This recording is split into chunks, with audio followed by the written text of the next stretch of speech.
Bonjour à tous et bienvenue sur ce point sur les positions des banques pour la semaine du 16 novembre 2015. Alors avant toute chose, on rappelle que c'est un rendez-vous hebdomadaire en partenariat avec DailyFX, présenté par professeurforex.com. On parle d'un service qui s'appelle le portefeuille des banques et qui consiste pour nous à compiler et à suivre toutes les informations qu'on peut trouver sur les ordres des banques sur le Forex ou sur les conseils qu'elles fournissent à leurs clients. Tout ça, on vous le présente sous la forme de portefeuille avec les positions en cours et les positions en attente. C'est essentiellement un horizon de temps swing moyen terme qui est travaillé. Et on a 80 conseils clôturés par mois, et puis on peut bien sûr voir ce service de différentes manières, comme un service de signaux de trading, en suivant simplement les conseils, qui sont tous avec point d'entrée, stop et limite, soit se servir de ce portefeuille comme un outil analytique, en essayant de repérer des opportunités de trading quand plusieurs banques sont positionnées dans le même sens pour une même paire de devises, ou quand on voit que plusieurs banques identifient le même seuil comme seuil important en tant que stop, ou en tant que limite, ou en tant que point d'entrée. On va rentrer tout de suite dans le vif du sujet avec les positions euro-dollar qu'on a en ce début de semaine dans le portefeuille des banques. Le premier tableau, c'est les positions en cours. Le second, ce sont les ordres limites en attente. On voit qu'on a une position qui date de la semaine dernière pour l'euro-dollar. Danske Bank qui est rentré le 11 à 1,0720 à la vente, en visant le plus bas annuel sur les 1,0458. Avec un stop à 1,0835. Les autres positions étaient plus anciennes, datées du 23 octobre, 16 octobre et du 31 août pour Barclays et sa position de long terme qu'on retrouve toutes les semaines. En ce qui concerne les ordres en attente proches de leur déclenchement, on va avoir Morgan Stanley qui attend une remontée à 1,11 pour rentrer à la vente avec un objectif à 1,06. Et Crédit Suisse qui attend une remontée à 1,0770 pour rentrer à la vente avec un objectif à 1,05. Donc on n'y est pas encore. L'évolution de l'euro-dollar pour le lundi 16 novembre n'allait pas dans le sens du déclenchement de ces ordres. On a plutôt baissé vers les 1,07 aujourd'hui. Donc, pour l'instant, c'est des ordres qui sont loin d'être déclenchés, et il faut donc surtout s'intéresser aux ordres qu'on a actuellement en cours. On voit que Barclays vise désormais sous la parité, elle vise les 0,99, et on a les deux autres banques qui ont fourni un objectif, Danske Bank et Citi, qui visent les plus bas annuels, 1,0450, 1,0458, et SEB qui n'a pas encore défini l'objectif de la position vendeuse qu'elle a ouvert le 16 octobre. Donc globalement là, on peut se dire que au stade actuel de la baisse de l'euro, si on n'a pas de correction haussière qui vient fournir une pause, le plus bas annuel dans la zone des 1,0450-60 semble être un objectif intermédiaire intéressant. On va maintenant passer à GBP/USD avec un consensus vendeur qui est clairement visible. On voit qu'on a 5 positions vendeuses dans le portefeuille. 5 positions vendeuses de 4 banques différentes, vu que Morgan Stanley en a deux positions qui ont d'ailleurs été ouvertes vendredi dernier. Ça nous fait ces 5 positions qui ont été ouvertes la semaine dernière, jeudi pour Crédit Suisse et UOB, et vendredi pour Morgan Stanley et Danske Bank, avec 3 positions. On voit qu'elles sont toutes rentrées à peu près au même seuil. 52,20 pour UOB, 52,40 pour Crédit Suisse, 52,27 pour Morgan Stanley, 52,60 pour l'autre position de Morgan Stanley et 52,56 pour la position de Danske Bank, donc entre 52,20 et 1,52,56 pour les cours d'entrée. Il y a donc ici clairement un consensus sur l'importance de cette zone. C'est plus divers pour les objectifs. On voit qu'on a des objectifs assez éloignés, et sur les stops, on peut noter qu'on a 3 banques qui sont autour des 1,53, 1,53,50, avec UOB qui a un stop à 1,53,20, Morgan Stanley un stop à 1,5360, Danske Bank 1,5330, Crédit Suisse 1,5328. Donc voilà, ce qui peut être intéressant aussi, c'est de voir qu'on a 5 banques, 5 ordres qui se sont déclenchés autour de 1,5220, 1,5260.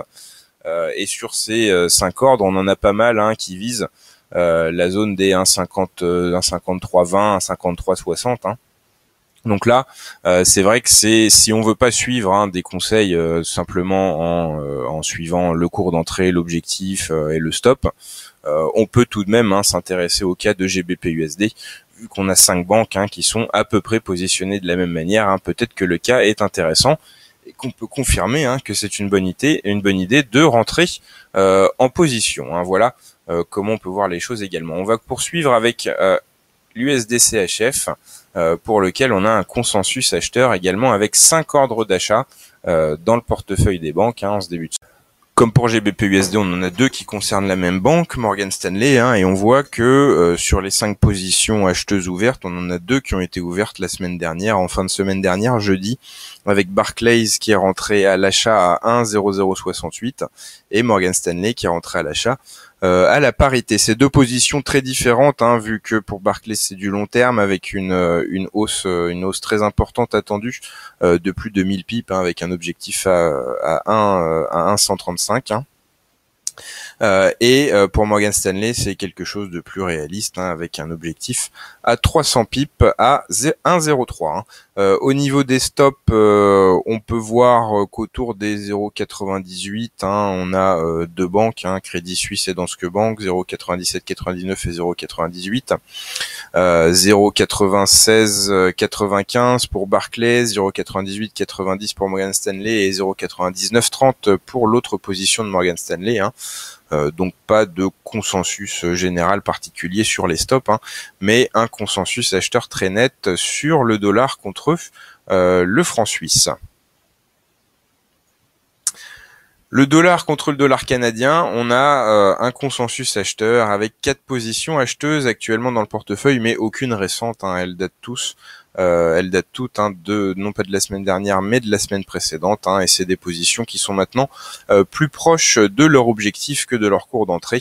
Il est donc trop tard pour pouvoir les suivre, mais c'est quand même intéressant de voir que on a ces 4 positions qui sont bien parties pour atteindre leur objectif et qui présentent déjà des gains significatifs dans les positions ouvertes.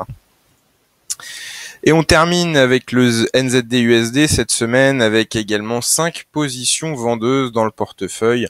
Un consensus vendeur clair, 2 positions qui sont entrées la semaine dernière dans le portefeuille jeudi et vendredi. Jeudi pour Crédit Suisse et vendredi pour BNP Paribas à 0,6570 pour Crédit Suisse, c'est quasiment le même cours, 0,6565 pour BNP Paribas. Donc des positions vendeuses qui visent pour l'une 1,6351 et pour l'autre 0,6240 pardon.